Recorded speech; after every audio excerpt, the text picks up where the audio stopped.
दोस्तों, आज हम उस सवाल की ओर बढ़ते हैं जिसने सदियों से मनुष्य के मन में हलचल मचाई हुई है। क्या हमारा जीवन हमारे कर्मों से बनता है या हम किसी अदृश्य शक्ति द्वारा तय की गई राह पर चलते हैं? यही प्रश्न एक दिन दो सगे भाइयों के बीच ऐसा विवाद बन गया कि पूरा गांव इस बहस में शामिल हो गया। एक भाई का भरोसा कर्म पर था, दूसरा भाग्य में अपना संपूर्ण विश्वास रखता था। आइए देखते हैं कि जब जीवन ने दोनों की परीक्षा ली तो कौन सी विचारधारा विजयी हुई, कर्म की या भाग्य की। बहुत समय पहले गंगा नदी से दूर नहीं एक छोटा सा गांव था। नाम था शिवपुरा। गांव शांत था, लोग सरल थे, पर सोचों में गहरा विभाजन था। गांव का एक हिस्सा मानता था कि हर घटना पहले से लिखी होती है, इंसान केवल वही जीता है जो लिख दिया गया है, यानी भाग्य सर्वोपरि है।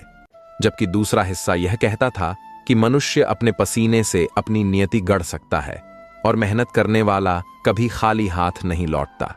यह वैचारिक खाई गांव को दो हिस्सों में बांटती थी। यही सोच दो भाइयों को भी विभाजित करती थी। बड़े भाई का नाम था माधव और छोटे भाई का नाम था केशव। दोनों एक ही घर में पले बढ़े, एक ही मिट्टी की खुशबू में सांस ली, लेकिन जीवन को देखने का उनका नजरिया बिल्कुल अलग था। माधव कड़ी मेहनत का पुजारी था। उसका विश्वास था कि यदि मनुष्य ठान ले तो बंजर धरती भी सोना उगल सकती है। वह सूर्योदय से पहले खेत में पहुंच जाता और चांदनी फैलने के बाद घर लौटता। उसका कहना था कि मेहनत कभी व्यर्थ नहीं जाती। वह कहता था, किस्मत नहीं, मेहनत फल देती है। दूसरी ओर केशव था। वह आलसी नहीं था, पर उसका भरोसा कर्म के बजाय किस्मत पर था। वह हर छोटी बड़ी बात को भाग्य से जोड़ देता। अक्सर मंदिर के पुजारी के पास बैठकर अपनी हथेली दिखाता और पूछता कि उसकी रेखाएं क्या कह रही हैं। केशव का मानना था कि मनुष्य तो केवल धागों से बंधी कठपुतली है, जीवन की डोर कोई और चलाता है। वह अक्सर कहता, जिसका जो लिखा है वही उसे मिलेगा। इंसान कितना भी संघर्ष कर ले, भाग्य की सीमा से बाहर नहीं जा सकता। शिवपुरा गांव खेती पर निर्भर था। माधव और केशव के पास भी बराबर खेत थे और दोनों के खेत एक दूसरे की सीमा से सटे हुए थे। उसी वर्ष बारिश के मौसम के आने से पहले खबर आई कि इस बार मेघ मेहरबान नहीं होंगे। माधव ने जब यह चेतावनी सुनी तो तुरंत चिंतित हो उठा। उसने अपनी पत्नी से कहा, इस बार मौसम का भरोसा नहीं, हमें पहले से तैयारी करनी होगी। सिर्फ आसमान की ओर देखने से खेत नहीं भरते। माधव ने अपनी जमा पूंजी का एक हिस्सा निकाला और अपने खेत के कोने में एक गहरा कुआं खुदवाने का निश्चय किया। वह हर दिन घंटों तक फावड़ा चलाता, मिट्टी निकालता, पत्थर तोड़ता। गांव वाले उसे देखते और चुटकी लेते। केशव भी चुप नहीं रहा। एक दिन उसने भाई से कहा, भैया, क्यों अपने शरीर को इतना कष्ट दे रहे हो? बारिश होगी तो सब कुछ भर जाएगा और नहीं होगी तो यह कुआं भी क्या कर लेगा? जो लिखा है वही होगा। इंद्रदेव चाहेंगे तो खेत लहलहाएंगे, नहीं चाहेंगे तो कुछ भी नहीं बदलेगा। ग्रहों की चाल के आगे मेहनत क्या कर लेगी? लेकिन माधव बिना रुके अपना काम करता रहा। उसे विश्वास था कि इंसान की कोशिश ईश्वर से संवाद करने जैसी होती है, जिसमें श्रम ही उसकी भाषा है। दूसरी ओर केशव शांत मुद्रा में खड़ा था, मानो वह परिणाम पहले ही जानता हो। माधव मुस्कुराते हुए बोला, केशव, मेरा धर्म है कर्म करना, बस वही कर रहा हूं। अगर बारिश बरस गई तो यह कुआं आने वाले वर्षों तक हमारे काम आएगा, और यदि आसमान रूठ गया तो शायद यही कुआं हमारे बच्चों और परिवार की प्यास बुझाएगा। मैं अपना भविष्य बादलों की दया पर नहीं छोड़ सकता। यह सुनकर केशव ने हाथ जोड़ लिए और बोला, भैया, आपको कोई समझा ही नहीं सकता। आप तो बस कर्म की ही रट लगाए रखते हैं। मैं तो मंदिर जा रहा हूं, पुजारी जी से पूछूंगा कि इस साल मेरी किस्मत का तारा क्या संकेत दे रहा है। इतना कहकर वह मंदिर की ओर बढ़ गया। पुजारी जी ने उसकी हथेली को गौर से देखा, रेखाओं पर उंगलियां फिराईं और बोले, केशव, चिंता मत कर, तेरी भाग्य रेखा बहुत प्रबल है। ईश्वर ने तेरे लिए सब अच्छा लिखा है, किसी चीज की कमी नहीं पड़ेगी। यह सुनकर केशव का चेहरा खिल गया। वह घर आया और आराम से बैठ गया कि जब किस्मत इतनी मजबूत है तो मेहनत करने की क्या जरूरत है। इधर माधव बिना रुके, बिना थके अपने कुएं की खुदाई में जुटा रहा। दिन पिघलते गए, हफ्ते ढलते गए, और पूरा महीना बीत गया। वह 40 फुट गहराई तक पहुंच चुका था, लेकिन पानी का एक कतरा भी नजर नहीं आया। उसके हाथों में गहरे छाले थे, शरीर थककर टूट चुका था, मगर उसका दृढ़ विश्वास उसे आगे बढ़ाता रहा। और फिर वही हुआ जिससे गांव के लोग महीनों से डर रहे थे। बरसात का मौसम आया, बादल आए, घिरते भी दिखे, पर एक बूंद बारिश न हुई। शिवपुरा पर सूखे की काली छाया छा गई। नदी का पानी सिकुड़कर रेत बन गया, नहरों में मिट्टी जमने लगी, तालाब तलहटी तक सूख गया। खेतों में पड़ी दरारें मानो धरती की पीड़ा बयां कर रही थीं। पूरा गांव चिंता और निराशा में डूब गया। केशव भी घबरा उठा। वह दौड़कर पुजारी जी के पास गया और बोला, पंडित जी, आपने तो कहा था कि मेरा भाग्य मजबूत है, फिर मेरे खेत क्यों रेगिस्तान जैसे हो गए? पुजारी जी ने पोथी पलटते हुए धीमे स्वर में कहा, बेटा, यह विपत्ति केवल तुझ पर नहीं आई, यह पूरे गांव का सामूहिक दुर्भाग्य है। इस समय में मनुष्य कुछ नहीं कर सकता, बस भगवान का नाम जप। यह सुनकर केशव निराश होकर लौट आया, लेकिन उसके दिल में डर और बेचैनी डेरा डाले हुए था। उधर एक दिन माधव की कुदाल ने अचानक गीली मिट्टी को छुआ। उसकी आंखों में एक चमक तैर गई। उसने और तेजी से खोदना शुरू किया। मिट्टी ढीली पड़ती गई और शाम होते होते सूखे कुएं से पानी की एक पतली धार फूटकर बाहर आई। वह दृश्य माधव के लिए किसी चमत्कार से कम नहीं था। उसने दोनों हथेलियों से पानी उठाकर अपने माथे से लगाया। वह पानी नहीं, अमृत जैसा लगा। अगले ही दिन जब पूरा शिवपुरा सूखे की आग में जल रहा था, माधव अपने कुएं से पानी निकाल निकाल कर खेतों को सींच रहा था। धीरे धीरे उसकी जमीन पर हरियाली फैलने लगी। उधर केशव अपने सूखे खेत और अपने भाई के हरे भरे खेत को देखकर अचंभित हो गया। विश्वास ही नहीं हो रहा था कि मेहनत बंजर भूमि को फिर से जिंदा कर सकती है। गांव के लोग जो कुछ दिन पहले माधव की लगन पर हंसते थे, अब पानी की बाल्टियां लेकर उसके दरवाजे पर खड़े थे। माधव किसी को खाली हाथ नहीं लौटाता था। वह कहता, पानी मेरी संपत्ति नहीं, ईश्वर की देन है, जितना चाहिए ले जाओ। लेकिन यह उदारता भी केशव के मन को शांत न कर सकी। उसका दिल जलता रहा। वह अपने भाई की सफलता पर खुश होने के बजाय परेशान था कि उसका भाग्य सिद्धांत कैसे टूट गया। वह माधव के पास आया और तंज मारते हुए बोला, अच्छा भैया, तुम तो बड़े भाग्यशाली निकले। मेहनत भी की और सही समय पर उसका फल भी मिल गया। माधव ने पसीना पोंछकर शांत स्वर में कहा, केशव, यह भाग्य नहीं, कर्म है। जब तुम पुजारी जी की बातें सुन रहे थे, मैं यहां फावड़ा चला रहा था। जब तुम बारिश का इंतजार कर रहे थे, मैं पानी ढूंढ रहा था। यह पानी आसमान ने नहीं दिया, मेरी लगन और मेरी कोशिश ने दिया है। यह सुनकर केशव की हालत और बिगड़ गई। उसने कड़वाहट से कहा, तो तुम कहना चाहते हो कि मेहनत से सब पाया जा सकता है, भाग्य का कोई मतलब नहीं? माधव ने धीरे से कहा, मैं यह नहीं कहता कि भाग्य का अस्तित्व नहीं है, लेकिन हां, कर्म का पलड़ा हमेशा भारी होता है। भाग्य वह है जो हमें मिला, जैसे यह सूखा, लेकिन कर्म वह है जो हम उस स्थिति से लड़ने के लिए करते हैं। यह बात केशव के दिल में नहीं उतरी, बल्कि उसके भीतर ईर्ष्या और क्रोध और भी गहरा हो गया। उसे लगा कि माधव उसे छोटा और अयोग्य दिखा रहा है। उसके मन में एक काला विचार जन्म लेने लगा, ठीक है भैया, तुम अपनी मेहनत से जीत गए। अब मैं तुम्हें दिखाऊंगा कि किस्मत कैसे इंसान को ऊपर उठाती है। मैं बिना किसी मेहनत के तुमसे ज्यादा हासिल करके दिखाऊंगा। इसी कड़वे विचार के साथ उसका मन भारी हो गया और वह यह भी भूल गया कि उसी भाई ने उसे जरूरत के वक्त पानी बांटा था। इसी बीच गांव से थोड़ी दूरी पर घने जंगलों के बीच एक वृद्ध साधु रहते थे, जिन्हें लोग ज्ञानी बाबा कहते थे। कहा जाता था कि बाबा त्रिकालदर्शी हैं और जो भी उनके पास सच्चे मन से जाता है, उसकी किस्मत बदल जाती है। केशव ने निर्णय कर लिया कि अब वह अपने भाग्य की परीक्षा इन्हीं बाबा के पास जाकर लेगा। वह सभी लोगों का मार्गदर्शन करते थे।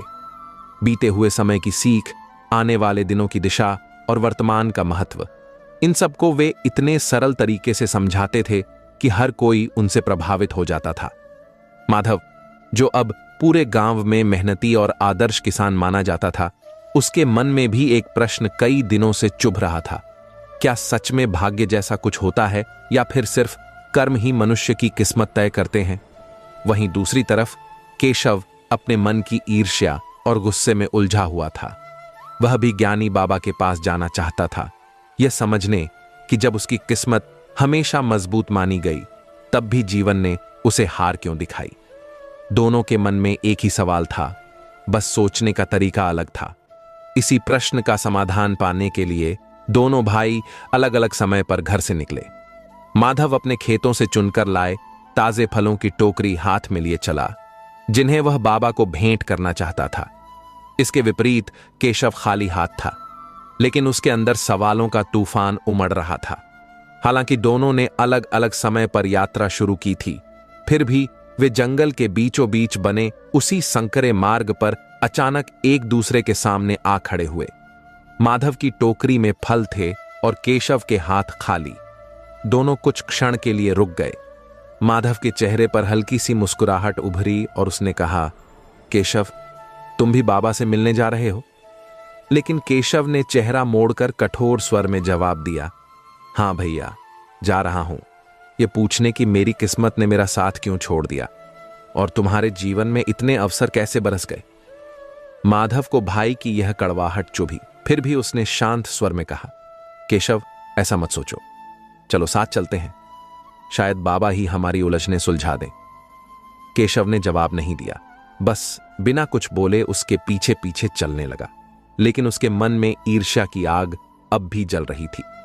वह अब भी मानता था कि माधव की जीत किसी चमत्कार या किस्मत का खेल है, मेहनत का फल नहीं। जैसे जैसे दोनों आगे बढ़ते गए, जंगल और घना होता गया। रास्ते में कंटीली झाड़ियां थीं, जिनसे गुजरना कठिन था। माधव अपने हाथों से झाड़ियां हटाकर रास्ता साफ करता जा रहा था ताकि दोनों आसानी से आगे बढ़ सकें। केशव यह सब देख रहा था, लेकिन उसका मन इस निस्वार्थ काम को भी गलत तरह से समझने लगा। उसे लगा कि माधव दिखावा कर रहा है, मानो वह बताना चाहता हो कि वह कितना अच्छा है और केशव कितना गलत। उसे लगा कि उसका भाई हर पल उसे छोटा दिखाने का अवसर ढूंढ रहा है। यह सोचकर उसका मन और कठोर होता जा रहा था। काफी देर बाद वे एक छोटी सी घास फूस की कुटिया के सामने पहुंचे। कुटिया साधारण थी, लेकिन उसके चारों ओर एक अद्भुत शांति फैली हुई थी। हवा में एक शांत ठंडक थी और पत्तों की सरसराहट व पक्षियों की मधुर आवाजें वातावरण को और पवित्र बना रही थीं। कुटिया के बाहर एक ऊंचे आसन पर एक वृद्ध साधु गहन ध्यान मुद्रा में बैठे थे। उनकी आंखें बंद थीं और चेहरे पर दिव्य तेज चमक रहा था। वहीं थे ज्ञानी बाबा। दोनों भाइयों ने झुककर प्रणाम किया और विनम्रता से उनके सामने बैठ गए। माधव ने धीरे से फलों की टोकरी उनके चरणों के समीप रख दी। कुछ क्षण तक पूरा वातावरण शांत रहा। फिर बाबा ने अपनी आंखें खोली। उनकी दृष्टि पहले माधव पर ठहरी, फिर केशव पर गई। उनके चेहरे पर हल्की समझदारी भरी मुस्कान उभरी, मानो वे पहले से ही जान रहे हों कि दोनों किस वजह से आए हैं। और फिर उनकी शांत गहरी आवाज गूंजी, कहो पुत्रों, तुम्हारे मन में भारी द्वंद्व है। एक कहता था कि संसार में सब कुछ कर्म के बल पर टिकता है, जबकि दूसरा मानता था कि इंसान की राह केवल भाग्य ही तय करता है। दोनों इसी उलझन को सुलझाने के लिए उस ज्ञानी अर्षि के पास आए। माधव और केशव दोनों चौंक उठे। उन्होंने तो एक शब्द भी नहीं कहा था, फिर भी बाबा ने उनके मन के विचार कैसे भांप लिए। दोनों ने एक साथ सिर हिलाकर स्वीकार किया कि वे उत्तर जानना चाहते हैं। बाबा ने पहले केशव को देखा और शांत स्वर में बोले, पुत्र, तुम्हें लगता है कि तुम्हारा नसीब बहुत शक्तिशाली है, फिर भी तुम्हारे हाथ खाली क्यों रह गए? तुम्हें यह भी लगता है कि तुम्हारे भाई को मेहनत नहीं बल्कि किस्मत की मेहरबानी से पानी मिला? केशव तुरंत बोला, जी बाबा, बिल्कुल। जब तक भाग्य साथ देता है, आदमी को परिश्रम की क्या जरूरत? और अगर केवल कर्म ही सच है, तो फिर यह भाग्य रेखाएं क्यों बनाई गई हैं? हमेशा सुना है कि न समय से पहले कुछ मिलता है, न किस्मत से अधिक। बाबा हल्के से मुस्कुराए और फिर माधव की ओर मुड़े। और तुम माधव, उन्होंने कहा, तुम्हें लगता है कि तुम्हारी मेहनत और तुम्हारे पसीने की वजह से ही तुम्हें सफलता मिली। तुम मानते हो कि भाग्य किसी काम का नहीं, सब कुछ कर्म से बदल जाता है। तुम्हें लगता है कि तुमने अपनी कोशिशों से किस्मत को मात दे दी। माधव ने सिर झुकाया और फोल्डेड हैंड्स जोड़कर बोला, बाबा, मैं यह नहीं कहता कि भाग्य अस्तित्वहीन है, पर मेरे अनुभव में अगर इंसान बस बैठा रहे और किस्मत का इंतजार करता रहे तो उसे कुछ हाथ नहीं लगता। मैंने प्रयास किया तो फल मिला। मेरे भाई ने बारिश पर भरोसा रखा तो उसके खेत सूखे रह गए। इसमें मेरी क्या गलती है? बाबा ने एक गहरी सांस भरी। तुम दोनों अपनी अपनी दृष्टि से ठीक हो, पर दोनों के पास केवल आधा सत्य है। तुम दोनों वही देखते हो जो तुम्हें सुविधाजनक लगता है। कर्म और भाग्य का संबंध उतना सरल नहीं जितना तुम समझ रहे हो। दोनों भाई अब पूरी तन्मयता से सुनने लगे। बाबा ने आगे कहा, आओ, मैं तुम्हें एक कथा के माध्यम से यह रहस्य समझाता हूं। कल्पना करो कि एक किसान है जिसके पास एक खेत है। वह खेत उसका भाग्य है। वह जमीन उसे विरासत में मिली है। यह उसने चुनी नहीं थी। वह जमीन बंजर भी हो सकती है और उपजाऊ भी। ये उसके अब उस खेत में बीज बोना, हल चलाना, पानी देना, उसकी रखवाली करना, यह किसान का कर्म है। अगर किसान यह सोचे कि जमीन बहुत उपजाऊ है, यानी भाग्य अच्छा है, और वह उसमें बीज ही ना बोए, तो क्या जमीन अपने आप फसल उगा देगी? माधव ने तुरंत कहा, नहीं बाबा, बिल्कुल नहीं। बाबा बोले, सही कहा। और अगर जमीन बंजर है, यानी भाग्य खराब है, और किसान यह सोचकर हाथ पर हाथ धरे बैठ जाए कि यहां कुछ नहीं उगेगा, तो भी उसे कुछ नहीं मिलेगा। लेकिन अगर वह किसान उसी बंजर जमीन पर मेहनत करे, उसमें खाद डाले, पत्थर छुने, पानी का इंतजाम करे, तो क्या वह उस बंकर जमीन से भी थोड़ी बहुत फसल नहीं ले सकता? माधव को अपनी कुआं खोदने वाली बात याद आ गई। उसने कहा, हां बाबा, बिल्कुल ले सकता है। बाबा ने केशव की ओर देखा। पुत्र केशव, तुम्हें जो जमीन मिली वह तुम्हारा भाग्य थी। सूखा पड़ा, यह भी भाग्य या प्रकृति का खेल था। लेकिन उस सूखे में हाथ पर हाथ धरे बैठे रहना और सिर्फ किस्मत को कोसना, यह तुम्हारा कर्म था। तुम्हारे भाई को भी वही सूखी जमीन मिली थी, लेकिन उसने उस स्थिति में अपना कर्म बदला। उसने बारिश का इंतजार करने के बजाय पानी को जमीन के नीचे ढूंढा। उसका कुआं खोदना उसका कर्म था। केशव ने कहा, पर बाबा, क्या पता, उसका भाग्य ही था कि वह कुआं खोदेगा और उसे पानी मिलेगा। क्या पता मेरे भाग्य में ही लिखा था कि मैं आलस करूंगा? यह सवाल सुनकर ज्ञानी बाबा जोर से हंस पड़े। बहुत अच्छा सवाल पूछा तुमने। यही तो असली उलझन है।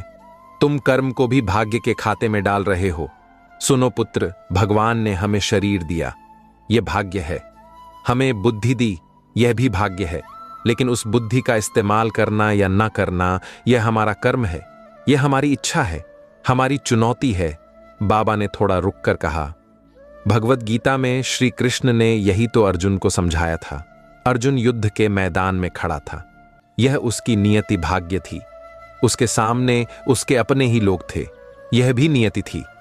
लेकिन उस स्थिति में युद्ध करना या वहां से भाग जाना, यह उसके हाथ में था। यह उसका कर्म था। कृष्ण ने उसे भाग्य बदलने को नहीं कहा, उन्होंने उसे अपना कर्म करने को कहा। माधव और केशव दोनों चुपचाप सुन रहे थे। बाबा ने अपनी बात को और साफ करते हुए कहा, भाग्य हमें परिस्थितियां देता है और कर्म उन परिस्थितियों में हमारी प्रतिक्रिया होती है। तुम्हारा भाई माधव, उसने परिस्थिति सूखा को देखा और अपनी प्रतिक्रिया कुआं खोदना चुनी। तुमने भी वही परिस्थिति देखी और अपनी प्रतिक्रिया इंतजार करना चुनी। तुम दोनों को अपने पने कर्म के अनुसार ही फल मिला। इसमें ना तो भाग्य जीता ना कर्म। बस जिसने जैसा कर्म चुना उसे वैसा परिणाम मिला। केशव अभी भी पूरी तरह संतुष्ट नहीं था। उसने कहा, बाबा, मान लिया कि मैंने कर्म नहीं किया, लेकिन क्या कोई ऐसा रास्ता है कि मैं बिना मेहनत किए सिर्फ अपने भाग्य के बल पर अपने भाई से आगे निकल सकूं? मेरे हाथ की रेखाएं तो कहती हैं कि मैं राज करूंगा। ज्ञानी बाबा ने केशव की आंखों में झांका। उन्हें उसमें लालच और ईर्ष्या दिखाई दी। बाबा समझ गए कि यह अभी नहीं समझेगा। बाबा ने कहा, पुत्र, भाग्य की परीक्षा लेना चाहते हो? ठीक है, मैं तुम दोनों को एक मौका देता हूं। यहां से थोड़ी दूर उत्तर दिशा में मायापुरी नाम का एक शहर है। उस शहर का राजा बहुत बूढ़ा हो गया है और उसकी कोई संतान नहीं है। उसने घोषणा की है कि जो कोई उसके सबसे कठिन सवाल का जवाब देगा वह उसे अपना आधा राजपाट दे देगा। केशव की आंखें चमक उठीं। राजपाट उसे लगा कि उसकी हथेली की रेखाएं सच होने वाली हैं। बाबा ने आगे कहा, और दक्षिण दिशा में कर्मभूमि नाम का एक रेगिस्तान है।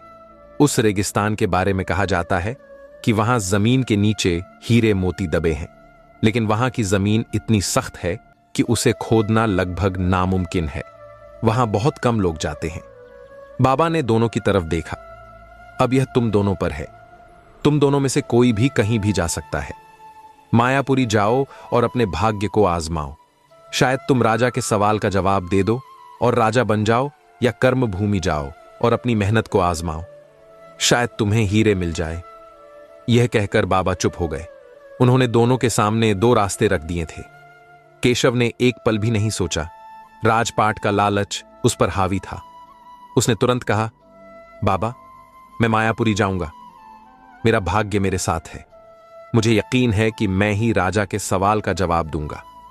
मैं मेहनत करके पत्थर नहीं खोदना चाहता। मैं अपनी किस्मत आजमाना चाहता हूं। ज्ञानी बाबा मुस्कुराए। ठीक है पुत्र, जैसा तुम चाहो। फिर उन्होंने माधव की ओर देखा। और तुम पुत्र, क्या तुम भी मायापुरी जाकर अपना भाग्य आजमाना चाहोगे? माधव ने हाथ जोड़ लिए। नहीं बाबा, मेरे लिए मेरा गांव ही सब कुछ है। मेरे खेत मेरी कर्मभूमि है। मेरा परिवार मेरी जिम्मेदारी है। मैं रेगिस्तान में हीरे खोजने या किसी राजा का दामाद बनने का सपना नहीं देखता। मैं अपने गांव वापस जाऊंगा और अपने उसी कुएं से अपने खेतों को सींचूंगा। मेरा कर्म वही है। ज्ञानी बाबा ने माधव के सिर पर हाथ रखा। तुमने अपना रास्ता सही चुना पुत्र। तुम कर्म के महत्व को समझ गए हो। जाओ, तुम्हारा कल्याण हो।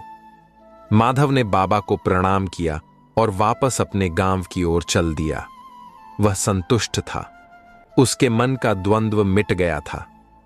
वह समझ गया था कि उसे जो मिला है सूखा।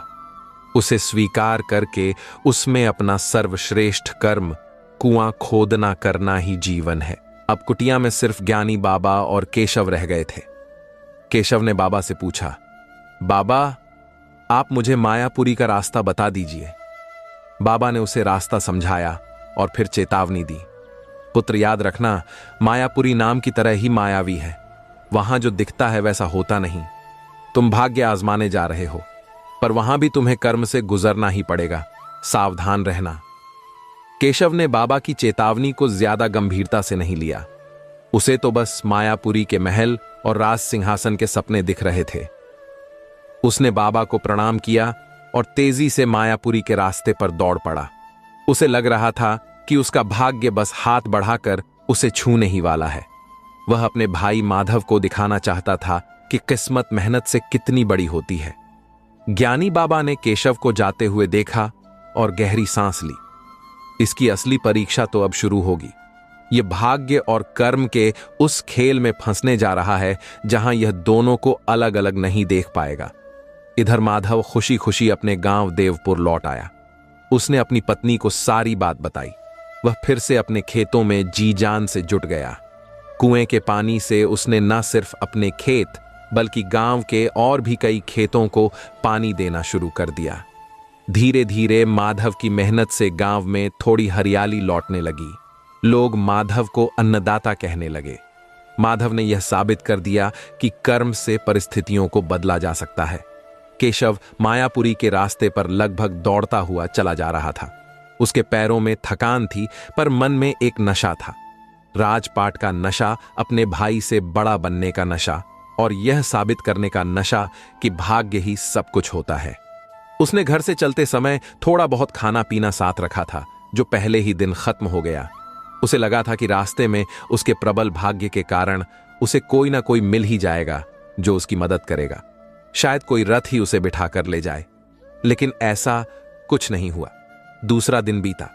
सूरज सिर पर तप रहा था। केशव का गला प्यास से सूख रहा था और पेट भूख से जल रहा था। वह एक पेड़ के नीचे बैठ गया। उसकी हिम्मत जवाब देने लगी, हे भगवान, मेरी किस्मत में तो राज लिखा है, फिर यह परीक्षा क्यों? मेरे भाग्य में यह भूख प्यास कहां से आ गई? वह वहीं बैठा रहा, यह उम्मीद करते हुए कि कोई आएगा और उसे खाना पानी देगा, कई लोग वहां से गुजरे। किसी ने उसकी तरफ देखा भी नहीं। सब अपने पन्ने कामों में लगे थे। केशव को ज्ञानी बाबा की बात याद आई। वहां भी तुम्हें कर्म से गुजरना ही पड़ेगा। उसे गुस्सा आया। नहीं, मैं कर्म नहीं करूंगा। मैं भाग्य की परीक्षा लेने आया हूं। देखता हूं मेरा भाग्य मुझे भूखा मारता है या मुझे राजा बनाता है। तभी उसकी नजर पास के एक खेत पर पड़ी। एक किसान अपनी बैलगाड़ी पर अनाज की बोरियां लाद रहा था। दोपहर का समय था। किसान ने अपनी पोटली खोली और रोटी खाने बैठा। सूखी रोटी और प्याज देखकर ही केशव के मुंह में पानी आ गया। उसे रहा नहीं गया। वह किसान के पास गया और हाथ फैला दिया। बाबा, बहुत भूखा हूं, कुछ खाने को दे दो। भगवान तुम्हारा भला करेगा। किसान ने केशव को ऊपर से नीचे तक देखा।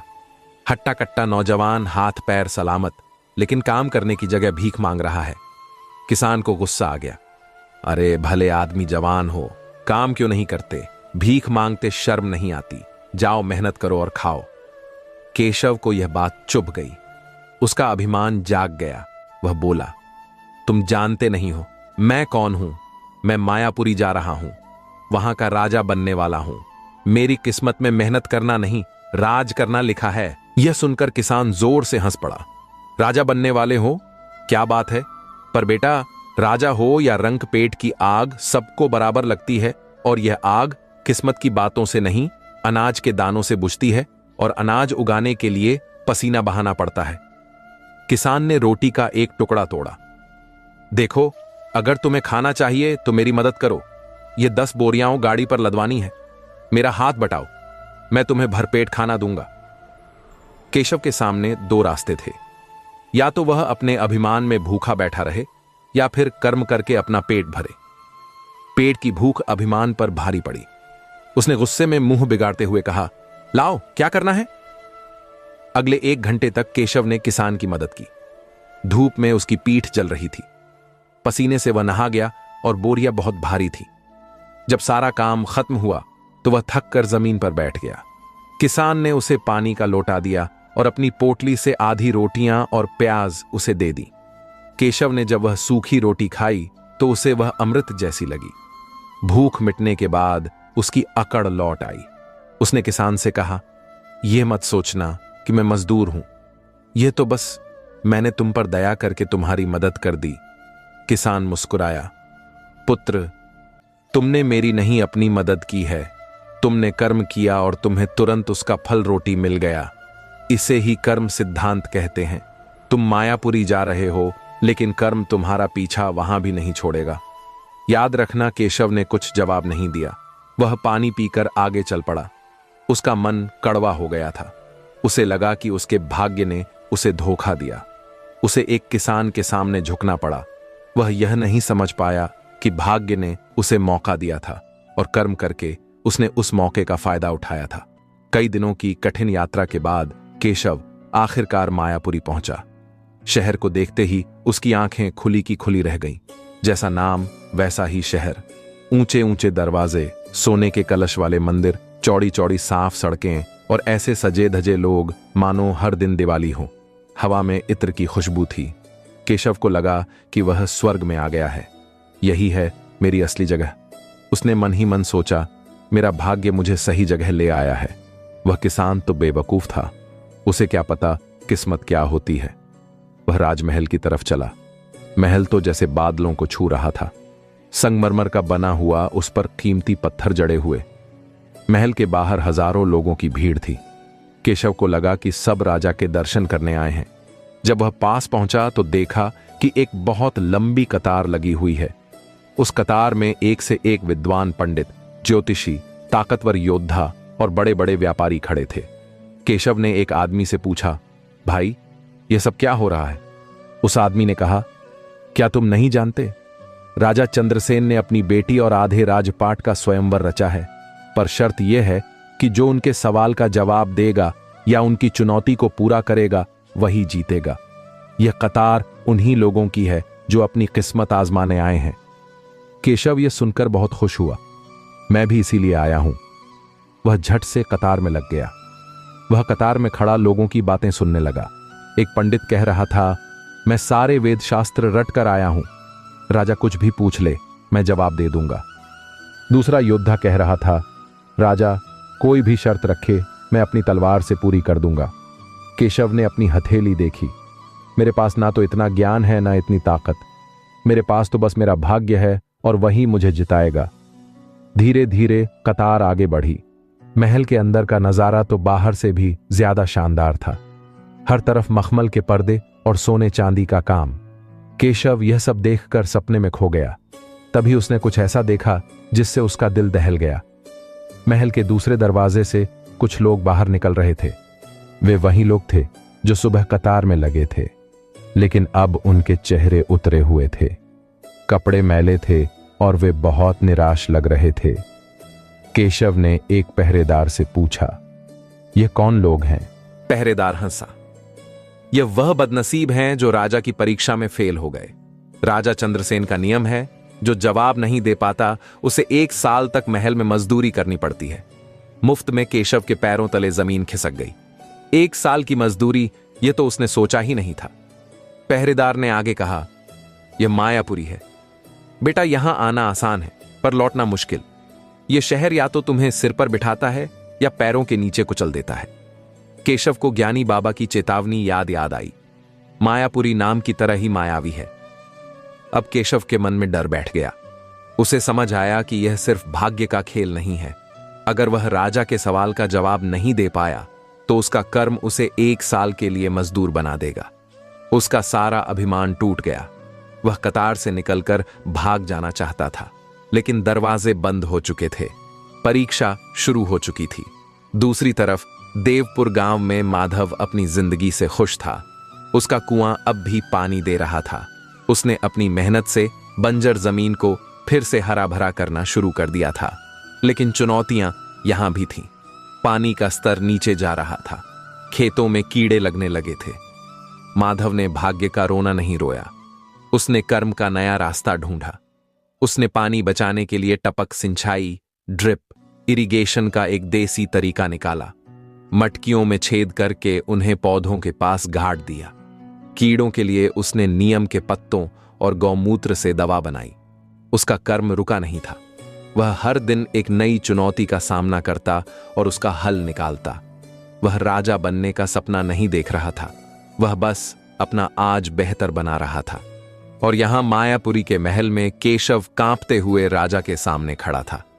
जहां उसका भाग्य उसे ले तो आया था, लेकिन अब उसे बचाने के लिए उसके पास कोई कर्म नहीं था। राजा चंद्रसेन अपने सिंहासन पर बैठे और उन्होंने आज का सवाल पूछने के लिए अपने मंत्री को इशारा किया। केशव की परीक्षा शुरू होने वाली थी। केशव विशाल दरबार में खड़ा कांप रहा था। राजा चंद्रसेन अपने भव्य सिंहासन पर बैठे थे। उनकी उम्र ढल रही थी, लेकिन उनकी आंखों में एक ऐसी गहराई थी जो किसी के भी मन के आर पार देख सकती थी। राजा के बगल में उनकी सुंदर बेटी राजकुमारी देवयानी बैठी थी, लेकिन केशव की नजर उस पर नहीं बल्कि अपनी होने वाली दुर्गति पर टिकी थी। राजा चंद्रसेन ने केशव को देखा, जो बाकी विद्वानों और योद्धाओं के मुकाबले बहुत ही साधारण, डरा हुआ और मैले कुचैले कपड़ों में था। राजा ने मुस्कुराते हुए अपने मंत्री से कहा, आज का प्रश्न मैं स्वयं इस नवयुवक से पूछूंगा। ये बाकियों से अलग दिखता है।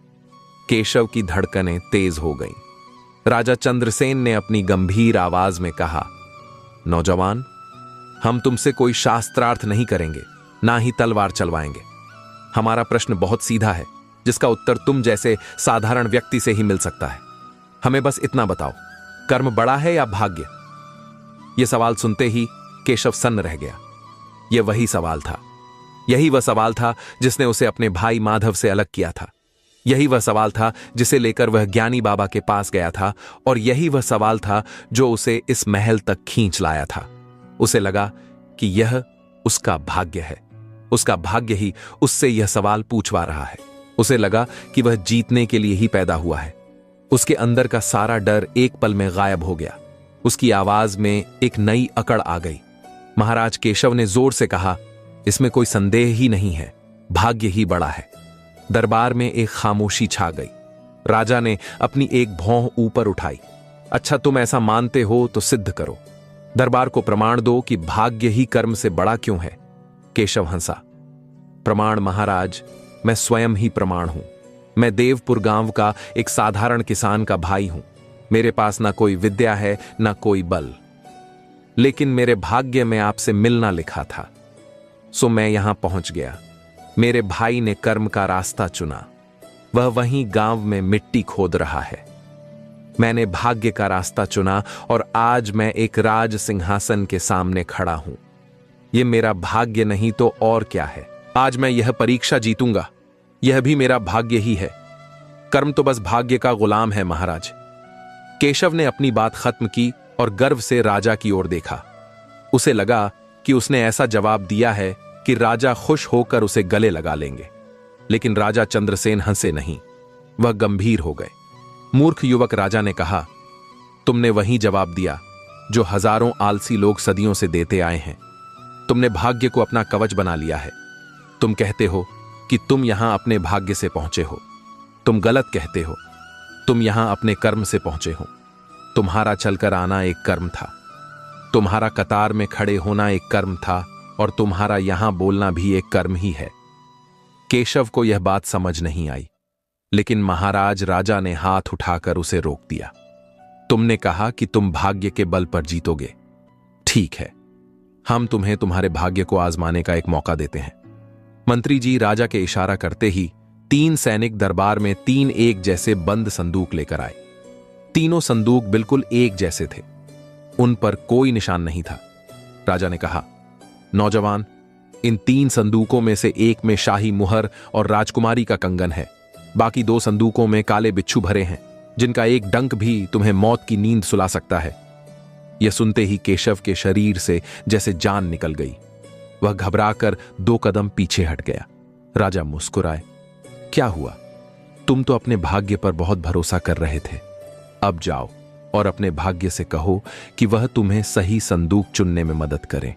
अगर तुम्हारा भाग्य प्रबल है, जैसा कि तुम कहते हो, तो तुम बच जाओगे और तुम्हें आधा राज्य मिलेगा। और अगर तुम्हारा भाग्य कमजोर हुआ तो यह दरबार तुम्हारी अंतिम यात्रा देखेगा। केशव की आंखों के आगे अंधेरा छा गया। यह कैसी परीक्षा थी? यह तो मौत का खेल था। जाओ, राजा ने आदेश दिया, अपना भाग्य चुनो। केशव उन 3 संदूकों को देख रहा था जो मौत की तरह उसके सामने रखे थे। उसका भाग्य पर से विश्वास डगमगाने लगा। क्या होगा अगर उसने गलत संदूक चुन लिया? वह मरना नहीं चाहता था। उसे अपने भाई माधव की याद आई, जो गांव में सुरक्षित था, मेहनत कर रहा था और कम से कम जिंदा तो था। रुको, राजा चंद्रसेन ने उसे फिर टोका, तुम्हारे लिए एक और रास्ता भी है। यह मायापुरी है।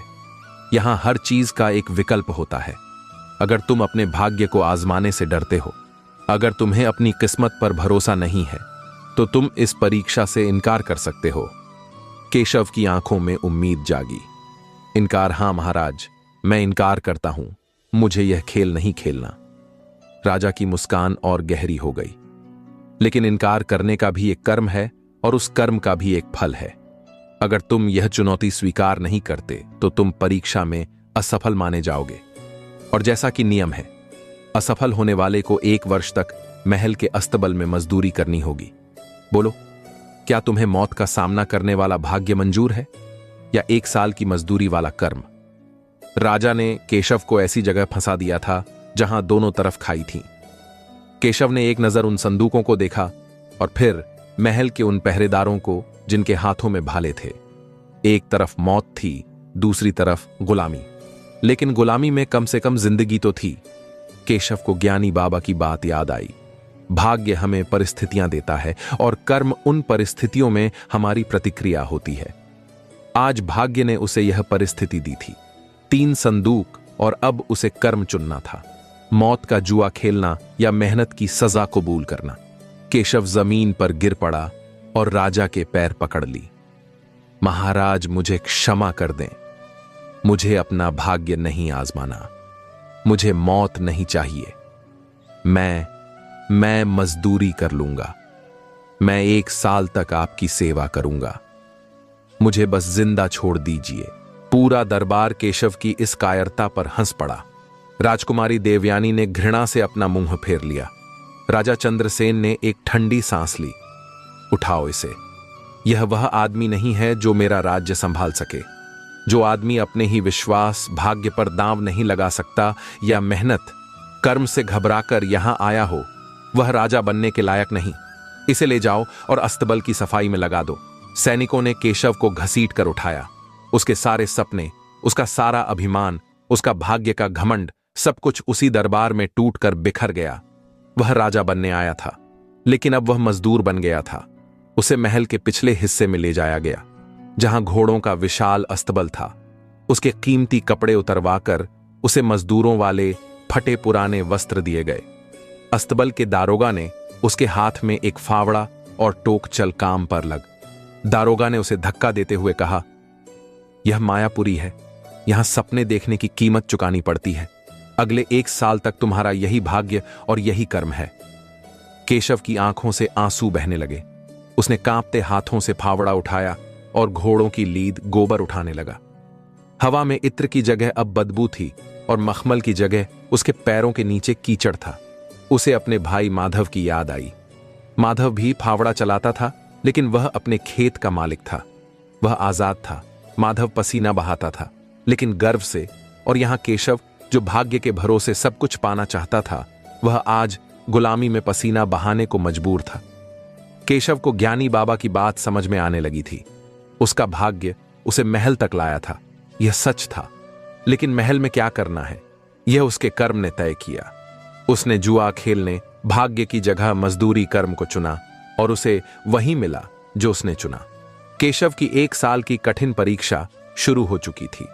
यह परीक्षा भाग्य की नहीं, बल्कि कठोर कर्म की थी। केशव का जीवन, जो मायापुरी के राजमहल के सपने से शुरू हुआ था, अब वह घोड़ों के अस्तबल की बदबूदार जमीन पर आ गया था। उसका पहला दिन नरक जैसा था।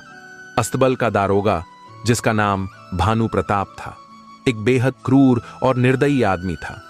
उसे इस बात से कोई फर्क नहीं पड़ता था कि कौन राजा का मेहमान था या कौन असफल प्रतियोगी। उसके लिए अस्तबल में आया हर आदमी सिर्फ एक मजदूर था। भानु प्रताप ने केशव को देखते ही उसकी कोरी नरम हथेलियों को देखा और घृणा से हंसा। तो एक और आया है किस्मत का मारा। यहां किस्मत नहीं, मेरा चाबुक चलता है। देख, वो जो सबसे आखिरी कोठरी है, जहां शाही सफेद घोड़ा रहता है, वह सबसे ज्यादा गंदगी करता है। जा, आज से उसकी सफाई का जिम्मा तेरा। केशव ने जिंदगी में कभी गोबर नहीं उठाया था। उसकी आंखों में आंसू आ गए। उसे अपने भाई माधव की याद आई, जो खेत में काम करता था, पर वह अपनी मर्जी का मालिक था। यहां तो उसे आदेश दिया जा रहा था। रोता क्या है? भानु प्रताप गजा काम नहीं करेगा तो रात को रोटी भी नहीं मिलेगी। रोटी का नाम सुनकर केशव को किसान की बात याद आ गई। कर्म करो तो फल, रोटी मिलेगा। उसने कांपते हाथों से फावड़ा उठाया और गंदगी की टोकरी उठाई। पहले ही घंटे में उसके हाथों में छाले पड़ गए। बदबू से उसका सिर फटा जा रहा था। शाही घोड़ा, जो देखने में बहुत सुंदर था, बार बार उसे दुलत्ती मारने की कोशिश करता। शाम तक केशव का शरीर टूट चुका था। उसे खाने में जो मिला वह देखकर उसका रोना निकल गया। पानी जैसी दाल और 2 सूखी जली हुई रोटियां उसने वहीं खाया, क्योंकि वह जानता था कि अगर नहीं खाया तो कल काम करने की हिम्मत नहीं बचेगी। उसका भाग्य उसे राज सिंहासन पर नहीं, जमीन पर ले आया था। दिन हफ्तों में बदलने लगे। हफ्ते महीनों में केशव के हाथ के छाले फूटे, फिर सूखे, और धीरे धीरे उसकी नरम खाल सख्त होने लगी। उसका शरीर, जो गांव में आराम करके थोड़ा मोटा हो गया था, अब मेहनत करके सुगठित और मजबूत हो गया था। वह अब बदबू का आदी हो गया था। वह घोड़ों की चाल ढाल समझने लगा था, लेकिन उसका मन अभी भी कड़वा था। वह हर पल अपने भाई माधव को कोसता। यह सब उस माधव के कारण हुआ। उसी ने मुझे कर्म कर्म कहकर उकसाया। वह गांव में मजे कर रहा है और मैं यहां सड़ रहा हूं। हे भगवान, मेरी किस्मत इतनी खराब क्यों है? वह काम करते करते भी भाग्य को ही दोष देता रहता। दूसरी ओर देवपुर गांव में माधव का जीवन भी आसान नहीं था। कर्म का मतलब यह नहीं था कि चुनौतियां खत्म हो गई थीं। गांव में सूखा अभी भी था। माधव के कुएं का पानी भी अब कम होने लगा था। गांव के लोग, जो उसे अन्नदाता कहते थे, अब फिर से चिंता में डूब गए। कुछ लोग माधव के पास आए। माधव भैया, अब क्या करें? तुम्हारा कुआं भी जवाब दे रहा है। लगता है आखिर में भाग्य ही जीत गया। हम सबकी किस्मत में भूखा मरना ही लिखा है। माधव ने लोगों की बातें शांति से सुनी। उसने कहा, भाइयों, जब सूखा पड़ा था तब हमारा कर्म था कुआंओं खोदना। अब कुआंओं सूख रहा है तो हमारा कर्म है पानी बचाना और नया स्रोत ढूंढना। भाग्य हमें चुनौती दे रहा है, हमें कर्म से उसका जवाब देना है। माधव ने गांव वालों को इकट्ठा किया। उसने नया नियम बनाया, आज से कोई भी खेत में खुला पानी नहीं डालेगा। हम सब पानी का घड़ा लेकर सिर्फ पौधों की जड़ों में पानी देंगे। हम पानी को बेकार नहीं बहने देंगे।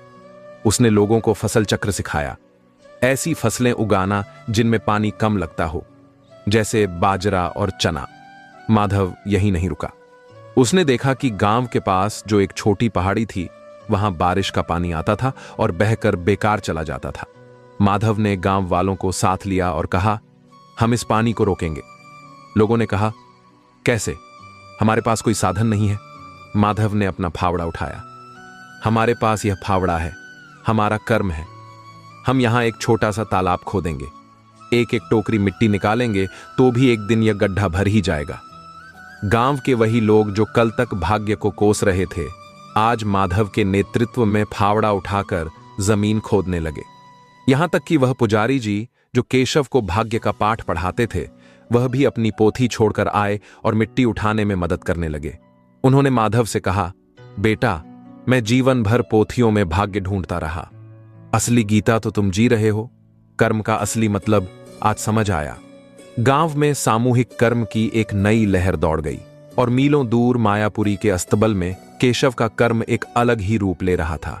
वह अब भी मजदूर था, लेकिन उसके काम में अब सफाई आने लगी थी। एक रात वही शाही सफेद घोड़ा पवन जोर जोर से हिनहिनाने लगा। वह जमीन पर लौट रहा था। उसके पेट में भयंकर दर्द था। भानु प्रताप और बाकी सब सिपाही घबरा गए।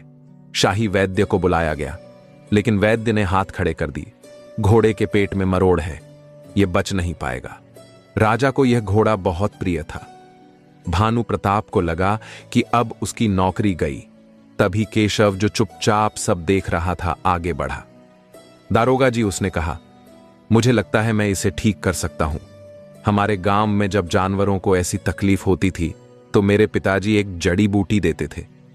भानु प्रताप ने उसे घूर कर देखा। तेरे पास जड़ी बूटी कहां से आई? केशव ने कहा, जड़ी बूटी तो नहीं है, पर मुझे पता है कि अस्तबल के पीछे जो जंगली पौधे उगे हैं उनमें से एक वही है। बस उसे पीसकर गर्म पानी में मिलाना होगा। केशव भागा गया। उसने उन जंगली पौधों को पहचाना, उन्हें पत्थर पर पीसा और गर्म पानी के साथ घोड़े के मुंह में डाल दिया। वह पूरी रात घोड़े के पास बैठा रहा, उसके पेट को सहलाता रहा। वह यह कर्म किसी डर या लालच में नहीं कर रहा था। इतने महीनों तक उस घोड़े के साथ रहकर उसे उस जानवर से एक लगाव सा हो गया था। सुबह होते होते घोड़े का दर्द कम हो गया। वह उठकर खड़ा हो गया और पानी पीने लगा। भानु प्रताप और शाही वैद्य ने यह चमत्कार देखा तो हैरान रह गए। यह बात राजा चंद्रसेन तक पहुंची। राजा खुद अस्तबल में आए। उन्होंने केशव को देखा, जो अब पहले जैसा घमंडी नहीं बल्कि एक थका हुआ पर कुशल नवयुवक लग रहा था। तुमने शाही घोड़े की जान बचाई है। राजा ने कहा, तुम वही हो ना जो भाग्य को सब कुछ मानता था? केशव ने सिर झुका लिया। महाराज, मैं मूर्ख था। मैं भाग्य के भरोसे यहां आया था, लेकिन इस 1 साल के कर्म ने मुझे वह सिखा दिया जो मैं कभी नहीं समझ पाया था। मुझे आज्ञा दें।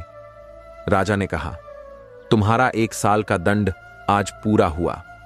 तुमने अपनी सजा के दौरान एक अच्छा कर्म किया है और उस कर्म का फल तुम्हें मिलना चाहिए। हम तुम्हें इस अस्तबल का दारोगा नहीं, हम तुम्हें शाही घुड़सवार सेना का मुख्य प्रशिक्षक नियुक्त करते हैं। केशव को अपने कानों पर विश्वास नहीं हुआ। वह जो घोड़ों की ली उठाता था, आज वह घुड़सवार सेना का प्रशिक्षक बन गया था। राजा मुस्कुराए। भाग्य तुम्हें अस्तबल तक लाया था, यह सच है, पर अस्तबल में तुम्हारा कर्म, चाहे वह मजदूरी का हो या घोड़े की जान बचाने का, उसी ने तुम्हारा आज का नया भाग्य लिखा है। जाओ, अपना नया पद संभालो। केशव की आंखों में आंसू थे, पर इस बार यह खुशी के थे। उसे ज्ञानी बाबा की बात याद आई। भाग्य परिस्थिति है, कर्म प्रतिक्रिया है। उसे गुलामी की परिस्थिति मिली और उसने उसमें भी अपना सर्वश्रेष्ठ कर्म किया जिसने उसकी परिस्थिति बदल दी। केशव अब मजदूर नहीं था, वह मायापुरी का एक सम्मानित अधिकारी बन गया था। उसके पास अच्छा घर था, मानसान था, वह चाहता तो वहीं बस सकता था। लेकिन 1 साल की उस मेहनत ने उसे मिट्टी की कीमत सिखा दी थी। उसे अपने गांव देवपुर की याद आ रही थी, उसे अपने भाई माधव की याद आ रही थी जिसे वह गलत समझता रहा। वह जानना चाहता था कि माधव कैसा है। वह उसे बताना चाहता था कि वह समझ गया है कि कर्म ही असली भाग्य लिखता है। एक दिन केशव ने राजा चंद्रसेन से आज्ञा मांगी। महाराज, आपने मुझे सब कुछ दिया, पर मेरा मन अपने गांव में है। मेरा भाई वहां अकेला है, मुझे जाने की आज्ञा दें। राजा ने उसे रोकना चाहा, पर केशव का निश्चय देखकर वह मान गए। उन्होंने केशव को बहुत सा धन, एक उत्तम घोड़ा और शाही अंगरक्षक दिए। केशव अपने गांव देवपुर की ओर चल पड़ा। वह अब वह केशव नहीं था जो भाग्य का जुआ खेलने निकला था। वह एक बदला हुआ इंसान था जो कर्म का मूल्य समझकर लौट रहा था। उसे नहीं पता था कि जब वह गांव पहुंचेगा तो वहां सब कुछ बदल चुका होगा। केशव शाही घोड़े पर सवार होकर अपने गांव देवपुर की ओर चला। उसके पीछे 6 शाही अंगरक्षक और घोड़ों पर लदा हुआ वह धन था जो राजा ने उसे पुरस्कार में दिया था। लेकिन केशव का ध्यान उस धन पर नहीं था। उसका मन उन खेतों की ओर भाग रहा था जिन्हें वह छोड़कर गया था। वह सोच रहा था कि 1 साल से ज्यादा हो गया, पता नहीं गांव में क्या हाल होगा। क्या सूखा अभी भी वैसा ही होगा? क्या उसका भाई माधव उस अकेले कुएं के भरोसे अब तक लड़ रहा होगा? जैसे जैसे वह गांव के करीब पहुंचता गया, उसे दूर से हरियाली की जगह सूखा और धूल ही नजर आ रही थी। उसका दिल बैठ गया। उसे लगा कि शायद वह बहुत देर से लौट रहा है। लेकिन जैसे ही उसने गांव की सीमा में कदम रखा, वह हैरान रह गया। गांव का नक्शा ही बदला हुआ था। हां, जमीन सूखी थी पर बंजर नहीं थी। खेतों में अब गेहूं, चावल नहीं बल्कि बाजरा, मक्का और दालों की फसलें लहलहा रही थीं, जिन्हें कम पानी की जरूरत होती है। उसे गांव के पास वाली छोटी पहाड़ी के नीचे एक विशाल गड्ढा दिखाई दिया जो एक तालाब का रूप ले चुका था। उसमें थोड़ा ही पानी था, लेकिन वह पानी गांव के लिए अमृत के समान था। उसने देखा कि गांव के लोग अब सिर्फ अपने पने खेतों में काम नहीं कर रहे थे। कुछ औरतें मिलकर उस तालाब से घड़ों में पानी भर रही थीं, तो कुछ आदमी मिलकर उस तालाब को और गहरा करने के लिए मिट्टी खोद रहे थे। गांव में एक अजीब सी एकता थी। केशव अपने घर की ओर बढ़ा। उसका घर वैसा ही था, लेकिन आंगन में उदासी नहीं थी। उसने देखा उसका भाई माधव, वह पुजारी जी और गांव के कुछ और बड़े बुजुर्गों के साथ बैठा जमीन पर एक नक्शा बना रहा था। अगर हम इस नाली को यहां से मोड़ दें, माधव कह रहा था, तो बारिश का पानी सीधा तालाब में जाएगा और पानी की एक बूंद भी बर्बाद नहीं होगी। माधव अब सिर्फ एक किसान नहीं, वह पूरे गांव का नेता बन गया था। उसके चेहरे पर थकान थी, पर आंखों में एक अद्भुत चमक थी, संतोष की चमक। तभी माधव की नजर अपने भाई केशव पर पड़ी। वह उसे इस शाही लिबास में देखकर एक पल के लिए पहचान ही नहीं पाया। केशव माधव की आवाज में हैरानी थी। केशव घोड़े से उतरा, उसकी आंखों में आंसू थे। वह दौड़ा और अपने बड़े भाई माधव के पैरों में गिर पड़ा। भैया, मुझे माफ कर दो, मैं गलत था, मैं बहुत गलत था। माधव ने उसे उठाकर सीने से लगा लिया। दोनों भाइयों की आंखों से आंसू बह रहे थे। गांव वाले इकट्ठा हो गए। केशव ने रोते रोते अपनी पूरी कहानी सुनाई। कैसे वह मायापुरी गया, कैसे उसने घमंड में भाग्य को बड़ा बताया, कैसे राजा ने उसे मौत या मजदूरी में से एक चुनने को कहा और कैसे उसने डर कर कर्म मजदूरी को चुना। उसने बताया कि कैसे अस्तबल की उस 1 साल की मेहनत ने उसका सारा घमंड तोड़ दिया, कैसे उसने घोड़ों की ली उठाते उठाते जीवन का असली सबक सीखा। भैया, केशव ने कहा, मैं भाग्य के भरोसे राजा बनने गया था, पर मेरे भाग्य ने मुझे मजदूर बना दिया। और जब मैंने एक मजदूर का कर्म ईमानदारी से किया, तब उसी कर्म ने मुझे आज यह सम्मान और धन दिलाया। मैं आज समझ गया भैया, मैं आज सब समझ गया। माधव ने अपने भाई के सिर पर हाथ फेरा। उसकी आंखों में गर्व था। केशव, मुझे खुशी है कि तुम लौट आए और मुझे खुशी है कि तुम जीवन का यह सच सीख कर लौटे। देखो, मैंने भी इस 1 साल में बहुत कुछ सीखा है। मैंने सीखा कि कर्म सिर्फ अकेले कुआं खोदना नहीं है। कर्म है सबको साथ लेकर चलना। कर्म है परिस्थितियों के हिसाब से खुद को बदलना, नई फसलें उगाना, और कर्म है कभी हार ना मानना। माधव ने उस तालाब की ओर इशारा किया। वह देखो, वह हम सब गांव वालों का सामूहिक कर्म है। जब मेरा कुआं सूखने लगा तब हमें समझ आया कि एक अकेला कर्म काफी नहीं है। हम सब ने मिलकर यह तालाब खोदा। यह तालाब हमारे नए भाग्य का स्रोत है। केशव ने देखा कि उसके भाई ने सिर्फ अपना खेत नहीं बल्कि पूरे गांव का भाग्य बदल दिया था। तभी उस भीड़ के बीच से एक जानी पहचानी आवाज आई। तो पुत्रों, क्या अब तुम्हें अपने प्रश्न का उत्तर मिला? सबने मुड़कर देखा। ज्ञानी बाबा खड़े मुस्कुरा रहे थे। वह कब आए किसी को पता नहीं चला। माधव और केशव दोनों भाई बाबा के चरणों में झुक गए। ज्ञानी बाबा ने दोनों को उठाया। उन्होंने पहले केशव की ओर देखा। पुत्र केशव, भाग्य तुम्हें राजमहल तक ले गया था, यह सच है, पर उसने तुम्हें दो रास्ते दिए, मौत या मजदूरी। यह तुम्हारा कर्म था कि तुमने मजदूरी को चुना, और यह तुम्हारा कर्म ही था जिसने तुम्हें सजा से सम्मान तक पहुंचाया। तुम भाग्य की खोज में गए थे, पर तुम्हें कर्म ने ही बचाया। फिर बाबा माधव की ओर मुड़े। पुत्र माधव, तुम कर्म पर विश्वास करते थे, भाग्य ने तुम्हें सूखा दिया।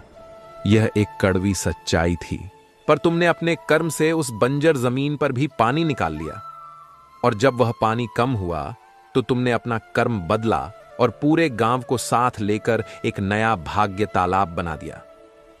ज्ञानी बाबा ने दोनों भाइयों के कंधे पर हाथ रखा और वह अंतिम ज्ञान दिया जिसे सुनने के लिए दोनों तैयार थे। पुत्रों, बाबा ने कहा, तुम दोनों लड़ रहे थे कि कर्म बड़ा है या भाग्य, पर सच तो यह है कि दोनों में से कोई अकेला ना बड़ा है ना छोटा। भाग्य और कर्म एक ही गाड़ी के दो पहिए हैं। इसे ऐसे समझो, भाग्य वह बीज है जो भगवान ने तुम्हारे हाथ में दिया है। वह बीज आम का भी हो सकता है और कांटे का भी। यह तुम्हारे हाथ में नहीं है, लेकिन उस बीज को जमीन में बोना, उसे सींचना, उसकी रखवाली करना, यह तुम्हारा कर्म है। अगर तुम आम के बीज अच्छा भाग्य को बोगे ही नहीं तो वह तुम्हारी मुट्ठी में ही सड़ जाएगा, और अगर तुम कांटे के बीज खराब भाग्य को भी मेहनत से सींचोगे तो हो सकता है वह एक घनी झाड़ी बन जाए जो कम से कम तुम्हें धूप से छाया तो दे ही सके। बाबा ने अपनी बात पूरी की। भाग्य तुम्हें परिस्थिति देता है और कर्म उस परिस्थिति में तुम्हारा निर्णय बनता है। कृष्ण ने गीता में अर्जुन से यही कहा था। अर्जुन के सामने युद्ध परिस्थिति उसका भाग्य था, लेकिन उस युद्ध में लड़ना या भाग जाना यह उसका कर्म था। भाग्य ने तुम्हें सूखा दिया, भाग्य ने तुम्हें राजमहल दिया, पर अंत में तुम दोनों वहीं पहुंचे जहां तुम्हें तुम्हारे कर्म ले आए। केशव की आंखें पूरी तरह खुल चुकी थीं।